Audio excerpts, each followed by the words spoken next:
오늘 제목 한번 같이 따라해 볼까요? 기쁨의 이유. 기쁨의 이유라는 제목으로 같이 말씀 나누도록 하겠습니다.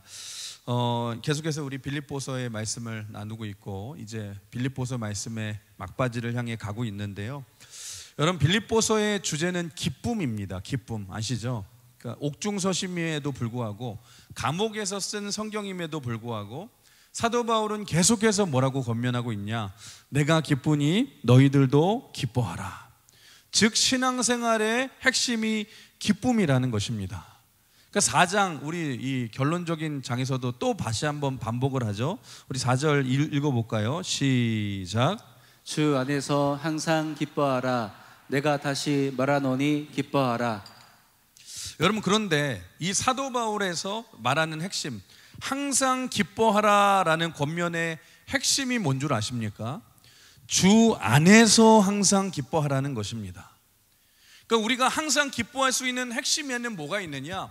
우리가 주님 안에 있기에, 우리가 주님과 동행하기에 항상 기뻐할 수 있는 줄 믿습니다. 그러니까 기쁨의 핵심에는 내가 정말 주님 앞에 안에 거하고 있는가, 내가 예수님을 정말로 믿고 있는가를 늘 점검해 보셔야 된다는 것입니다. 여러분, 사도 바울을 한번 보십시오. 사실 사도 바울은 감정적인 사람이기보다는 좀 더 지적인 사람이에요. 당시 여러분 세계 최고의 석학인 가말리엘 밑에서 공부를 했고 또 얼마나 사도 바울의 심지가 굳은 의지의 사람인지 여러분, 세상에서는 성공의 선두에 달리던 사람이었고 예수님을 믿은 후로도 얼마나 철저하게 최선을 다해서 여러분 사역을 감당했습니까?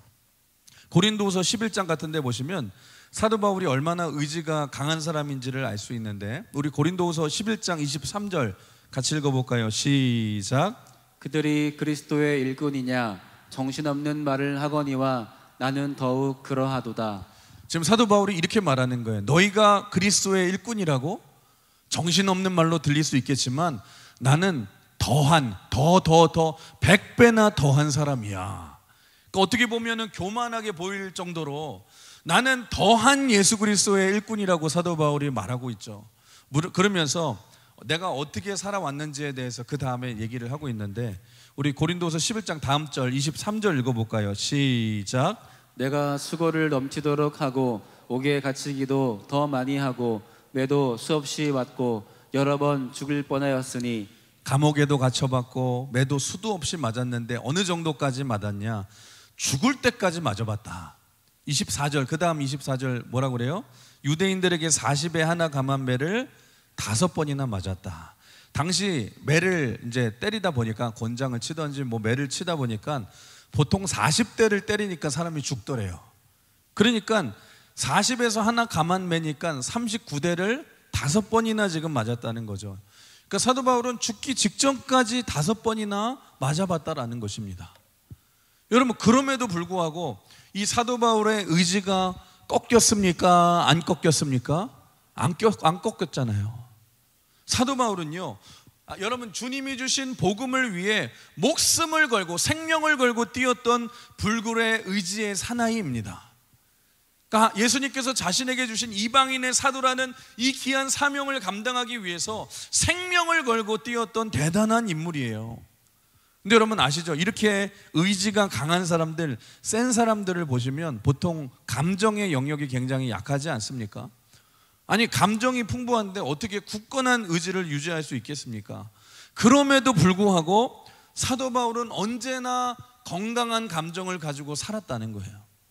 여러분, 이게 어떻게 여러분 가능한 줄 아십니까? 놀랍지 않습니까? 아니, 어떻게 저렇게 지적으로 강력한, 또 지적이고 이 의지가 강력한 사람이, 아니 그러면 감정이 바닥을 쳐야 되는데 어떻게 저렇게 건강한 감정을 유지할 수 있을까? 여러분, 지금 오늘 상황도 보세요. 빌립보서는 옥중서신이에요. 감옥에 갇힌 여러분 상황인데 감정적으로 좋을 리가 없습니다. 그런데 늘 외치는 게 뭐예요? 주 안에서, 웃으면서 말하잖아요. 주 안에서 너희는 기뻐하라. 심지어 빌립보서 1장 같은 데 보시면 더 열받는 상황이 나오죠. 바울이 감옥에 갇혔다고 하니까 전에 바울을 시기하고 질투하던 사람들이 같이 믿는다는 사람들이, 소위 믿는다는 사람들이 바울이 감옥에 갇혔다고 하니까 더 괴로움이 더할 줄 알고 신나게 밖에서 전도를 하고 있다는 얘기를 여러분 듣게 된 거예요. 여러분, 바울이 얼마나 열받겠습니까? 아니, 어떻게 같은 믿는 사람들끼리 저럴 수 있을까? 그런데 바울이 그런 상황에서도 낙심하지 않아요. 분노하지 않습니다. 오히려 휘쭉휘쭉 웃으면서 뭐라고 말합니까? 이러면 어떠하리 저러면 어떠하리, 전파되는 것은 그리스도니 내가 기뻐하고 또 기뻐하노라. 할렐루야 찬송이 저절로 나네. 아침이니까 조금 피치가 안 맞는데 여러분, 그런데 이런 사도 바울의 절대 기쁨이 가능했던 이유가 뭐냐? 사도 바울은 언제나 주 안에서 기뻐했고 주님과 동행하는 삶을 살았기에 감정의 주도권이 내가 아니라 하나님께 그것을 맡겼기에 항상 기뻐할 수 있었다는 것입니다. 지금 보세요. 사도 바울이 나이를 먹고 감옥에 갇혀 있고 이 동역자들은 내 곁을 다 떠나갔고 이제 내 시대는 다 끝난 것 같습니다. 그러면 낙심해야 되잖아요. 보통 여러분, 기쁨이 없는 사람들의 특징이 뭐냐? 여러분, 이기주의자들입니다. 좀 이기적이에요. 내가 뭘 해야 되는데, 내가 드러나야 되는데, 여러분, 사실 내가 낙심된다는 얘기도 내 자아가 살아있으니까 여러분 낙심이 되는 것 아닙니까? 그런데 생각해 보세요. 내 인생을 하나님이 주관하신다고 내가 믿는다면 여러분, 무슨 낙심이 오겠습니까? 하나님이 나를 크게 쓰시던 나를 작게 쓰시던 하나님의 뜻대로 내가 쓰임을 받는다면 낙심할 이유가 없잖아요. 그래서 우리 빌립보서 1장 18절 같이 읽어볼까요? 시작. 그러면 무엇이냐? 거칠애로 하나 참으로 하나 무슨 방도로 하든지 전파되는 것은 그리스도니 이로써 나는 기뻐하고 또한 기뻐하리라. 아멘.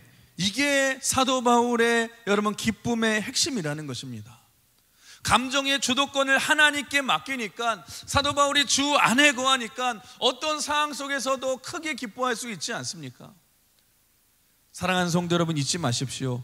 여러분, 우리의 삶의 주인은 예수님이신 줄 믿습니다. 주님이신 줄 믿습니다. 그러면 주님만 영광 받으시면 그걸로 되잖아요. 여러분, 사도 바울의 고백을 보십시오. 사도 요한의 고백을 보십시오. 세례 요한이 뭐라고 고백합니까? 우리 한번 따라해 볼까요? 그는 흥해하고 나는 새하여야 하리라. 여러분, 세례 요한과 같은 우리가 이런 마음만 가지고 있다라면 여러분, 인생에 무슨 고민이 있겠어요? 나는 아무것도 아닙니다. 나는 새하여야 합니다. 주님만 영광 받으시면 됩니다. 그러면 어떤 환경 속에서도 기뻐할 수 있잖아요. 여러분, 신앙생활을 할 때도 한번 보십시오. 내가 전도를 해서 내가 열매를 맺어도 좋지만 여러분, 다른 사람이 전도의 열매를 맺을 때가 있거든요. 그러면 그때 벌써 내 표정이 안 좋아지면 문제가 있는 거예요. 왜냐하면 내가 전도할 때 내가 열매를 맺어야지 왜 저 사람이 열매를 맺나 낙심이 된다라면 여러분, 그런데 내가 전도하다가 내가 열매를 맺어도 기쁨이지만 다른 사람을 통해서도 열매를 맺게 된다라면 여러분, 주님이 오히려 또 그것 또한 영광을 받으시기 때문에 그게 기쁨이 되어야 되지 않겠습니까? 우리 다시 한번 따라해 볼까요? 나는 새하여야 하고 주님은 흥하여야 하리라. 여러분, 이게 우리의 믿음이 결단이 돼야 될 줄 믿습니다. 이 마음만 있으면 여러분, 기쁨이 떠나지 않는다는 거예요. 봉사를 할 때도 마찬가지예요. 주님은 흥해야 하고 나는 새하여야 하리라. 이 마음으로 여러분이 섬긴다면 여러분, 그 마음으로 해야 되는데 우리가 일을 하다 보면 어떻습니까? 그 일이 내 기득권이 되어버려서 이렇게 마음 먹는 게 더 힘들어져요. 여러분, 다른 사람보다 내 이름이 더 드러나야 되고 내가 더 칭찬을 받아야 되고, 그러니까 내 삶에 내가 섬기면서도 기쁨이 없고 골병만 들어가지 않습니까? 여러분, 아닙니다. 주님만 영광 받으시면 나는 새하여도 괜찮습니다. 주님이 여러분 나를 써주시면 더 감사하고 다른 사람을 통해서라도 주님만 영광 받으시면 됩니다. 이 마음을 가질 때에 기뻐할 수 있는 줄 믿습니다. 사랑하는 성도 여러분, 잊지 마십시오. 주 안에서 기뻐하십시오. 우리가 세상 사람들 같이 대궐 같은 큰 집에 살지 못해도 아무리 내 인생이 초라해 보인다 할지라도 여러분 내 인생의 가장 보배 대신 보물 대신 주님이 나와 함께 하시기에 여러분 주님과 함께 걸어가는 이 인생이 된다라면 왜 기쁨이 없겠습니까? 여러분 무엇을 우리가 부러워하겠습니까? 그래서 우리 찬양하잖아요. 주와 같이 길 가는 것 즐거운 일 아닌가.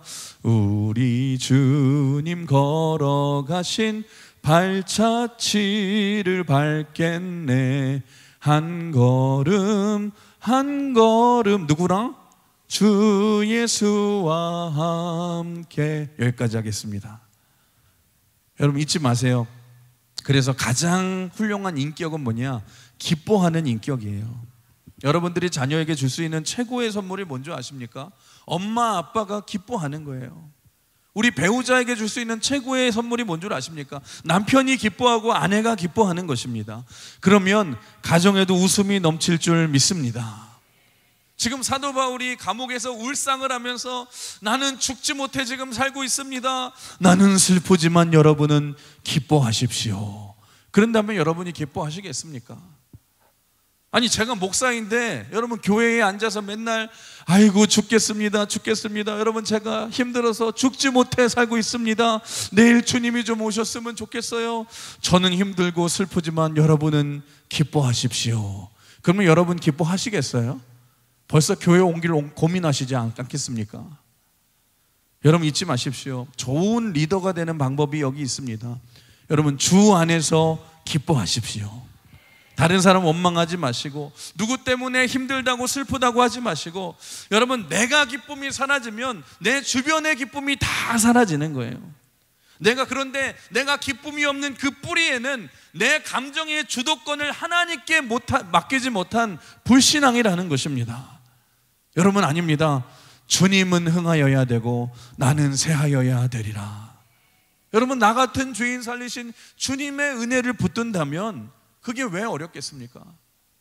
오늘도 여러분 감정의 주도권을 주님께 맡기시고 주님 안에 거하심으로 말미암아 이 절대 기쁨을 빼앗기지 마시고 승리하시는 여러분 되시길 주님의 이름으로 축원합니다. 그렇다면 주 안에서 이렇게 누리는 기쁨이 있을 때에 나타나는 현상이 몇 개 있는데요. 첫 번째로 우리 한번 따라해 볼까요? 주님이 함께 하시면 관용이 가능해집니다. 우리 5절을 한번 같이 읽어봅시다. 5절 시작. 너희 관용을 모든 사람에게 알게 하라. 주께서 가까우시니라. 여러분 관용이 뭐예요? 관용은 gentleness라고 하죠. gentleness. 다른 사람을 사랑으로 대하고 부드러움으로 대하고 받아주는 것을 말해요. 여러분 사도 바울은 어떤 사람입니까? 사도 바울은요 늘 자기 자신에 대한 기준이 굉장히 엄격했던 사람이고 굉장히 까다로운 높은 기준을 가지고 있던 사람이에요. 그는 절대로 인생을 허투루 살지 않았습니다. 예수님을 만나기 이전에도 세상에서 가장 성공의 길을 앞자리를 달렸던 사람이고 예수님을 만난 후에도 최선을 다해 복음을 전하고 어떤 고난이 와도 꺾이지 않거든요.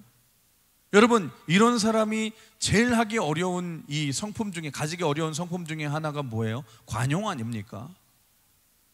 여러분 우리 중에도 그런 사람이 있어요. 우리 중에도 보시면 윗사람에게는 아주 지극정성으로 아주 깍듯하게 얼마나 예의 바른지 몰라요.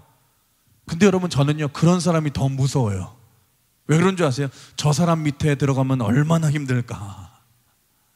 여러분 효자가 중요한 게 아니라 효자가 자기 아들이나 여러분 딸에게도 똑같은 효자가 되기를 바라는 게 문제라는 거예요. 여러분 내가 충성하는 건 좋지만 다른 사람에게도 똑같이 충성하기를 여러분 바라는 게 문제지 않습니까? 그래서 여러분이 뭘 잘하는 사람일수록 더 조심해야 되는 게 뭐냐면 여러분 내가 잘하는 것으로 끝내야 합니다. 여러분 그게 나의 의가 되어서 다른 사람을 정죄하고 다른 사람에게도 강요하고 요구하게 된다라면 그게 더 큰 문제가 될 수 있다라는 거예요. 여러분 내가 헌신을 잘한다고 한다면 나보다 헌신 못하는 사람들을 정죄하면 안 된다는 것입니다. 그런데 관용하는 마음이라는 것은 뭐냐? 내가 헌신을 100 정도 한다면 여러분 어떤 사람이 누군가가 헌신을 50밖에 못한다고 해도 여러분 그 헌신을 인정해주고 칭찬해주는 것. 집사님 참 헌신적인 분이세요. 그게 여러분 젠틀리스, 이게 관용하는 마음이라는 것입니다. 그래서 여러분 조심해야 될 게 뭐냐, 사람이 모든 분야에서 다 잘하는 게 아니거든요. 자기가 잘하는 부분에 있어서 여러분 관용을 보이셔야 돼요. 어떤 사람은 새벽 기도를 잘하는 사람이 있어요. 그 사람한테는 새벽 기도 안 하는 사람들이 다 가짜 같아 보이는 거예요. 어떤 사람은 성경 많이 읽는 사람이 있어요. 그 사람은 매일 읽는 사람, 그 사람한테는 성경 여러분 자기처럼 안 읽는 사람이 다 가짜 같아 보이는 거예요. 그런데 내가 하는 건 좋은데 안 하는 것들은 다 가짜야, 이렇게 얘기해서도 안 된다는 것입니다. 여러분 자기가 잘하는 부분에 대해서는 침묵해야 될 줄 믿습니다. 여러분 충성을 잘하는 사람은 충성에 대해서 얘기하지 말아야 되고, 헌금을 잘하는 사람은 헌금에 대해서 얘기하지 말아야 된다는 거예요. 여러분 그렇다면 여러분 그러면 사도 바울이, 이렇게 엄격한 사도 바울이 이렇게 주 안에서 관용을 베푸는 사람으로 변화될 수 있었던 이유가 뭘까? 5절 하반절에 이런 말씀이 있어요. 주께서 가까우시니라. 이 말은 무슨 뜻이냐면 주님의 재림이 온다는, 오고 있다는 말의 의미도 되지만, 여러분 예수님 쪽에서 보면은 주님의 재림이 오는 거지만 내 쪽에서 보면은 뭐예요? 우리의 생명이 하루하루 단축되어서 주님 앞에 설 날이 가까이 온다는 뜻 아닙니까? 여러분 우리가 주님 앞에 설 날이 오늘일지 내일일지 모르지만 주님의 날이 가까이 온다는 사실을 인식하는 사람은, 여러분 그 사람이 무엇을 인색하게 살아가고 무엇을 용서를 못하면서 살겠습니까? 여러분 철학자 김영석 교수님이 100세가 넘으셨죠. 이제 쓰신 책이 있어요. 100세를 살아보니라는 책을 쓰셨는데, 누가 이렇게 자신에게 물었다는 거예요. 교수님 100세를 사시면 기분이 어떠십니까? 100살 정도를 살았는데 기분이 어떠냐고 그랬어요. 그랬더니 이런 말을 했어요. 100년 정도를 살아보니까요, 미운 사람이 하나도 없어져요. 하나도 없는 거예요. 그러니까 이 사람이 놀라잖아요. 기자가, 아니 어떻게 미워하는 사람이 없을 수 있습니까? 그게 어떻게 가능합니까? 그랬더니 주옥 같은 주옥 같은 말을 하셨는데 뭐라고 말씀하셨냐? 왜냐하면 이미 다 죽었대요. 미워할 사람들이 자기보다 먼저 다 죽었다는 거예요. 미워하고 싶어도 여러분 죽었으니까 미워할 수가 없다라고. 여러분 보십시오. 우리가 태어날 때는 순서가 있어도 주님 앞에 갈 때는 여러분 순서가 없지 않습니까? 누가 주님 앞에 먼저 서게 될지, 내일이면 우리가 천국에서 눈을 뜰지, 이 땅에서 우리가 10년이 있을지 30년이 있을지 50년이 있을지 모르는데, 매일매일 죽음을 앞두고 살아가는 사람에게는 여러분 미운 사람이 없거나 아니면 미운 사람이 벌써 갔던지 무슨 아둥바둥 뭐 저 사람을 죽여달라 살려달라, 여러분 무슨 그런 감정이 있겠어요? 어떤 사람은 이런 얘기를 해요. 에이 우리 주님이 2000년 동안도 주님이 안 오셨는데 설마 내가 살아가는 100년 동안 주님이 오시겠나? 여러분 그렇게 생각하셔도 잊지 마세요. 주님이 내가 살아가는 내 당대에 안 오셔도 결국엔 내가 주님께 결국엔 가게 되지 않습니까? 그러니까 그래서 결국에는 나의 종말이 있고 역사의 종말이 있듯이 누구나 예외 없이 종말을 공평하게 맞이하게 될 텐데, 우리가 이 땅에서 누굴 미워하며 살 시간이 있겠습니까? 우리가 서로 사랑하며 관용을 베풀며 살 시간도 우리가 부족하지 않습니까? 인도의 지성인 이 타고르가 이런 얘기를 했어요. 어떤 청년이 해가 뉘우뉘우 져가는 이 겐지스 강가 앞에서 무심코 앉아 있다가 돌멩이 하나를 들고 여러분 그냥 겐지스 강가에 이렇게 던진 거예요. 막 물수제비 같이 이런 것도 해보고 그냥 강에다 던져보고 너무 재밌는 거예요. 그래서 해가 이제 저물었는데 그게 재밌어서 그냥 계속해서 밤새도록 돌을 던지는 거예요. 그 주변에 있는 돌을 막 던진 거예요. 밤이 새도록 막 돌멩이를 던지다가 이제 해가 막 밤이 샌 거죠. 해가 막 떠오르기 시작하는데 마지막 남아있는 돌멩이를 하나 들고 던지려고 하다가 이 청년이 깜짝 놀랐어요. 왜냐하면 해가 뜬 후에 보니까 이 청년이 밤새도록 던진 게 돌멩이가 아니라 황금 덩어리였다라는 거예요. 그럼 이 청년이 밤새도록 후회하면서 울었다는 것입니다. 여러분 그렇습니다. 우리에게도 주어진 이 평범한 것 같은 하루하루가 여러분 하나님이 우리에게 하루하루를 사랑하면서 살라고 수명으로 주신 금쪽 같은 이 찬란하고 눈부신 하루하루인 줄 믿습니다. 그래서 주님이 가까우시니라. 우리가 주님 앞에 설 날이 여러분 다가오고 있는데 어떻게 우리가 이 금쪽 같은 하루를 대충대충 살 수 있겠습니까? 여러분 TV에서 전에 이런 인터뷰를 했어요. 에베레스트 산, 히말라야 산, 그런 높은 곳, 세계에서 제일 위험하고 높은 산을 오르는 산악인이 이제 인터뷰를 하는데 기자가 질문을 했어요. 아니 그런 산들은 굉장히 위험한 산인데 고산병으로 아니면은 뭐 얼어 죽거나 떨어 죽을 수 있는 매년 수백 명의 사상자가 나오는 그 위험한 산인데 그런 산을 계속해서 등반하시는 이유가 뭡니까? 근데 산악인이 이런 얘기를 했어요. 참 이 말이 의미가 깊더라고요. 뭐라고 하냐? 맞습니다. 거기 가면은 생과 사를 아슬아슬하게 넘나드는 그 산행을 한 후에 무사하게 살아서 집으로 돌아오면은 느끼는 감정이 있습니다. 그때는 돌아와서 보면 귀하지 아니한 게 하나도 없고요, 용서하지 못할 게 하나도 없고 집착이 되는 게 하나도 없다라는 거예요. 어제까지 죽음 앞에 서 있다가 살아서 돌아오니까 하루하루가 소중함을 자기가 깨닫게 된다라는 거예요. 그래서 자기는 그 죽음을 또 기억하기 위해서 또 산에 오릅니다. 그런 얘기를 하더라고요. 사랑하는 성도 여러분, 그렇습니다. 그래서 우리가 메멘토 모리라고 하죠. 메멘토 모리, 죽음을 기억하며 살아가라. 그럴 때에 우리가 까르페 디엠이라고 하죠. Seize the day. 그럴 때에 하루하루를 가장 값진 인생으로 살 수 있는 줄 믿습니다. 여러분 잊지 마십시오. 주께서 가까우시니라. 오늘도 밴댕이 같은 마음으로 살지 마시고 마음을 좀 넓히십시오. 옆 사람 한번 인사해 볼까요? 마음을 좀 넓힙시다. 주께서 가까우시니라.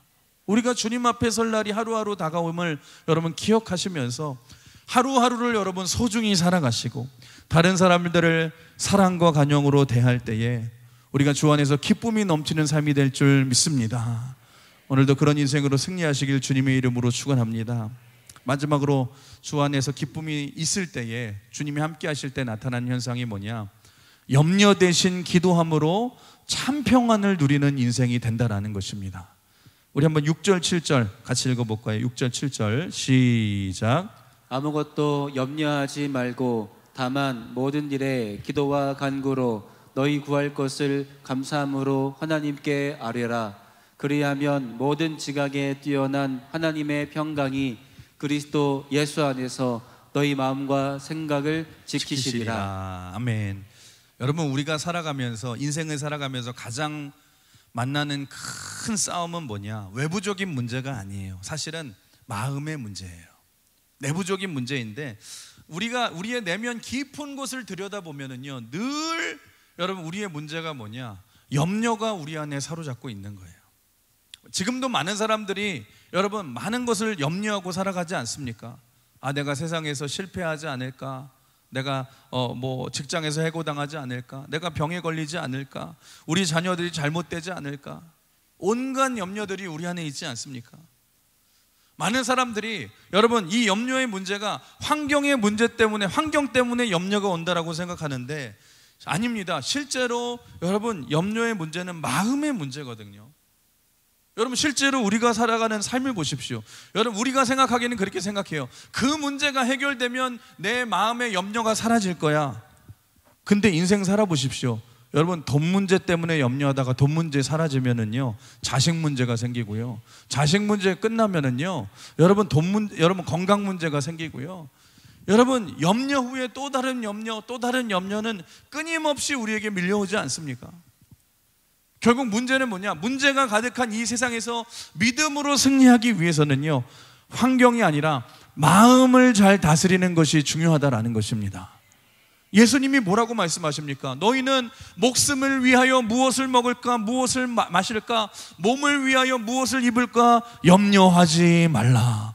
목숨이 음식보다 중하지 아니하며 몸이 의복보다 중하지 아니하냐. 무슨 말입니까? 환경 바라보고 염려하지 말라라는 것입니다. 그렇다면 여러분, 염려를 사라지게 하는 방법은 딱 한 가지인데 그게 뭐냐? 한번 따라해 볼까요? 염려를 하나님께 맡겨야 합니다. 그러니까 신앙생활은 뭐냐? 간단합니다.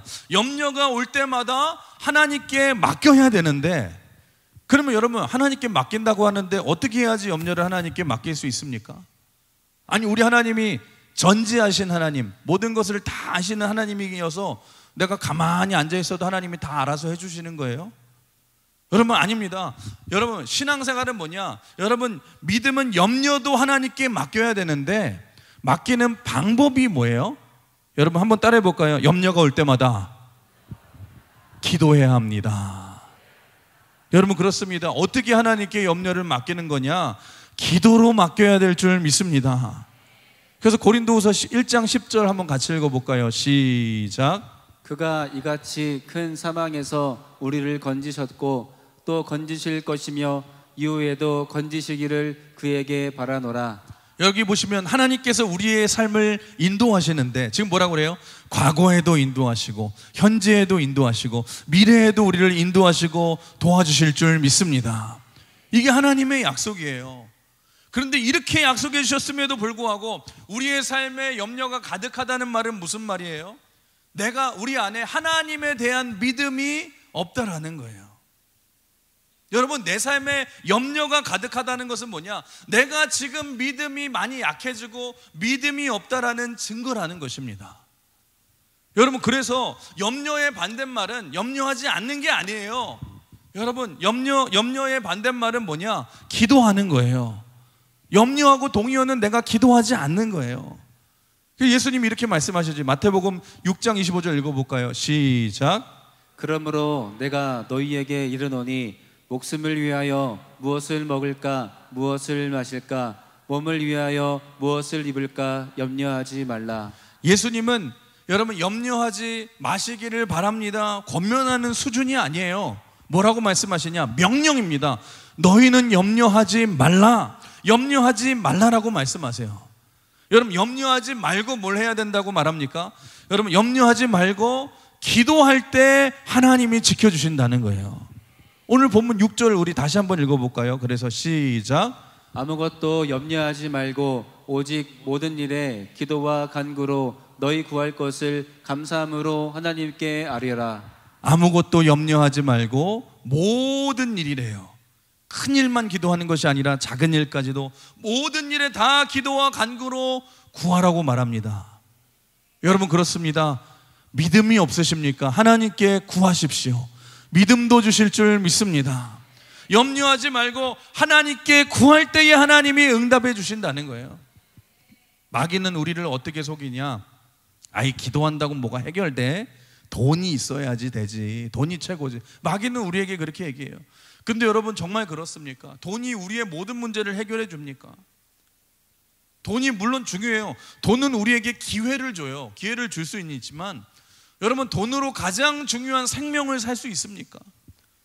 돈으로 사랑을 살 수 있습니까? 여러분, 못하잖아요.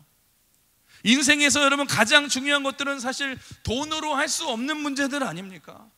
아니, 애들 찬양에도 있잖아요. 뭐라고 그래요?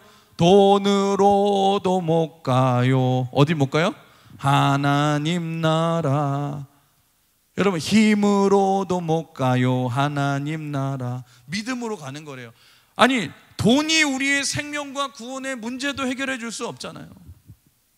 그런데 여러분, 염려가 올 때마다 여러분, 그 모든 일에 여러분, 하나님을 믿는 믿음을 가지고 여러분이 기도와 간구로 하나님께 여러분의 인생의 문제를 맡기시면 우리 하나님께서 우리 인생의 모든 문제를 책임져 주시고 인도해 주실 줄 믿습니다.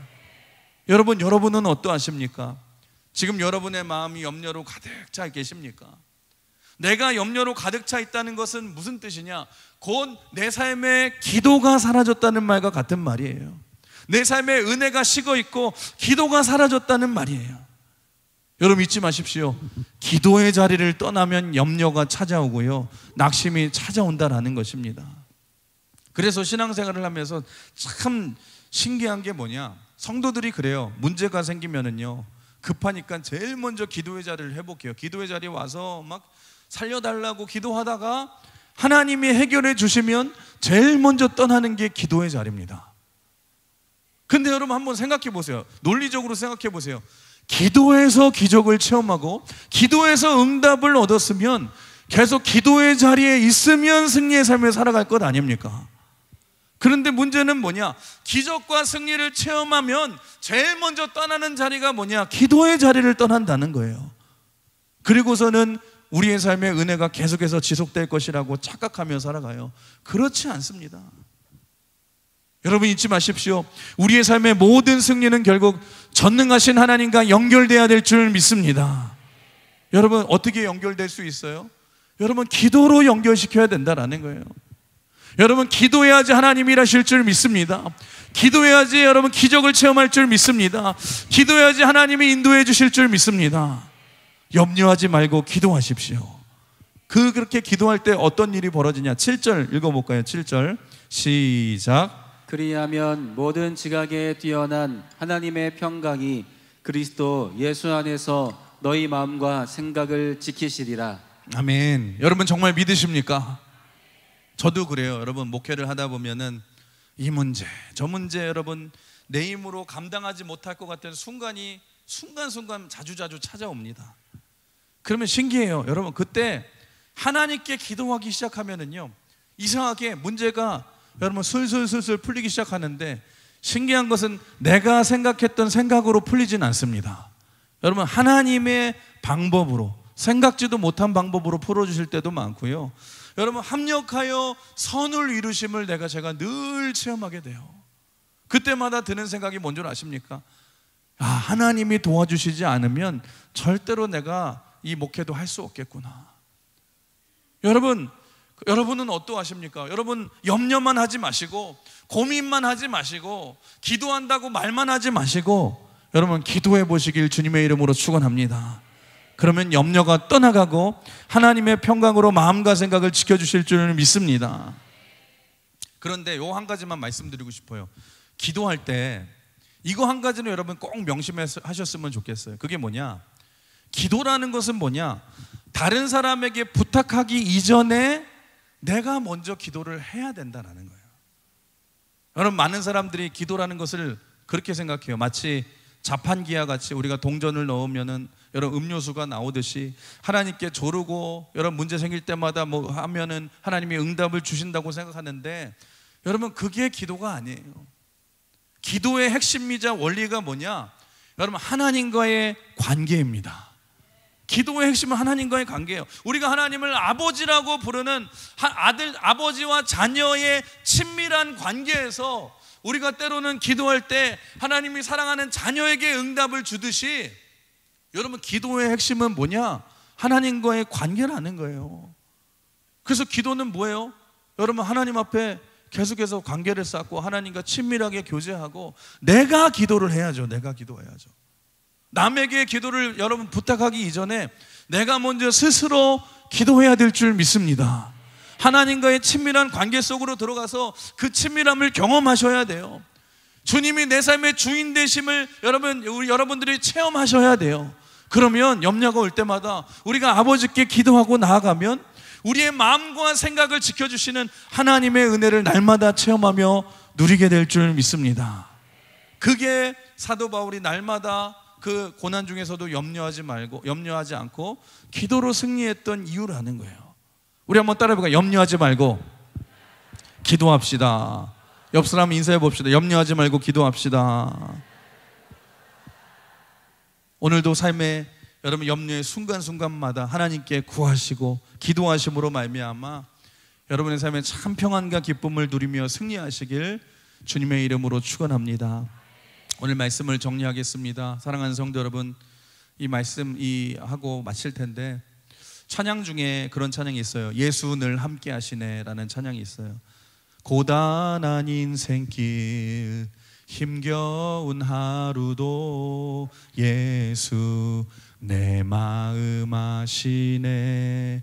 지나간 아픔도 마주할 세상도 예수 내 마음 아시네. 그 다음에 뭐라고 고백하냐? 믿음의 눈 들어 주를 보리 이 또한 지나가리라.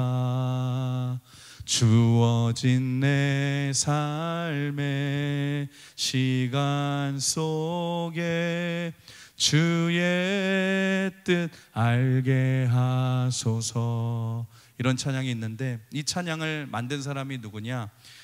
마커스라는 찬양팀의 리더 중에 소진영이라는 자매가 있어요. 이 자매는 20대 때에 혈액암에 걸렸습니다. 혈액암에 걸렸으니까 얼마나 중병입니까? 시집도 못 가고 또 이제 약물 치료를 해야 되기 때문에 장가도 아이도 못 낳고, 가능성은 여성으로서의 암도 힘든데 가능성을 다 빼앗겼으니까 얼마나 낙심이 되겠어요. 그러니까 어느 날 하루하루를 낙심하며 하루하루를 내가 불행하다고 생각하며 그렇게 살고 있는데, 어느 날 하나님 앞에 기도하는 중에, 내가 염려하지 말고 기도해야겠다 하면서 기도하는 중에 하나님께서 이 자매에게 그런 마음을 주시는 거예요.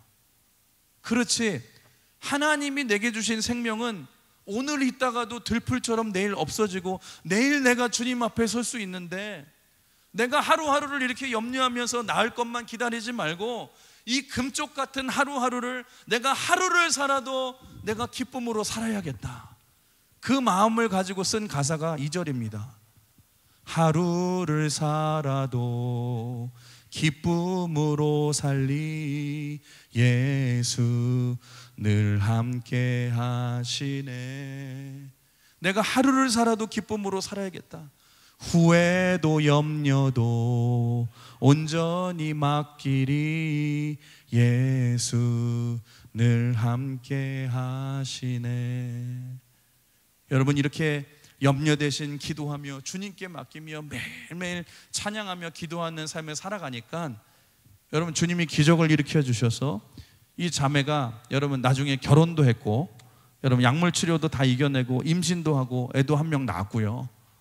여러분, 지금도 찬양하면서 이 자매가 그런 얘기를 해요. 자기는 매일매일이 마지막인 것처럼, 하지만 기쁨으로 찬양하면서 하루를 살아가게 되었다고.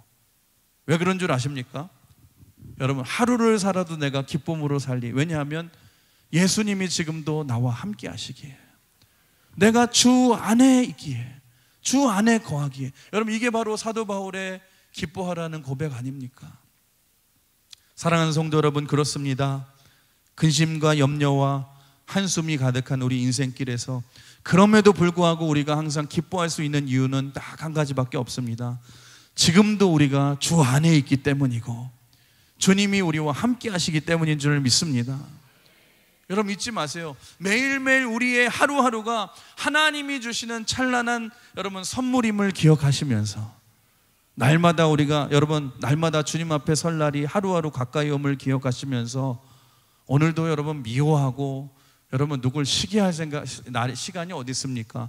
하루하루를 사랑하시면서 관용을 베푸시면서 찬양하며 기뻐하며 사시길 주님의 이름으로 축원합니다. 염려가 올 때마다 염려하지 마시고 모든 일에 여러분 기도하십시오. 그럴 때 하나님이 주시는 참 평안을 누리면서 우리가 이 믿음의 길을 기쁨으로 걸어가시는 저와 여러분 되시길 주님의 이름으로 축원합니다.